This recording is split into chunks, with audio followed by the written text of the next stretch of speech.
हिमा दासा Commonwealth games 2020आव देरहानो हादिया थारैनो दुखुनांथाव। भारत नाङैनो गावनि गेलेनायजों मुंदांखा जानाय हिमा दास, जायखौ बुङो आसामनि दिहिं एक्सप्रेस, बियो कमनवेल्थ गेम्स 2022आव देरहानो हायासै। हिमा दासा कमनवेल्थ गेम्स 2022नि जोबथा बादायलायनायाव सेथि थाखोआव देरहानो हायासै। कमनवेल्थ गेम्स 2022नि जोबथा बादायलायनायनि 200 मिटार खारनाय बादायलायनायाव हिमा दासआ देरहानो हादिया। हिमा दासआ 0.1 सेकेन्ड गोबाव जानायावनो जोबथा बादायलायनायाव देरहानो हायासै। 23.42 सेकेन्डजों हिमा दासआ खारनायखौ फोजोबदों आरो थामथि थाखोआव जायगा आवग्रिनो हादों। नाथाय एसे नाजाबावोब्लानो हिमा दासआ सेथि थाखोआव जायगा आवग्रिनो हागौमोन।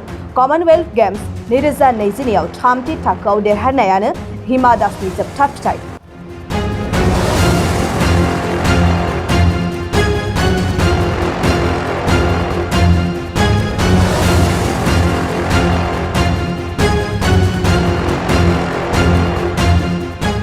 बाइक अनसायगिरिफोरनि थाखाय मोनसे मोजां खौरां।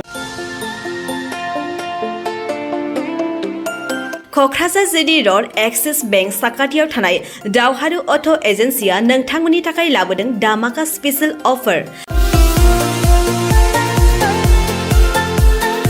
खम बेसेनावनो नोंथांमोना बाजाजनि गुबुन गुबुन मडेलनि बाइक फाइनान्स खालामना नोंथांनि सिमांखौ जाफुंहोनो हागोन।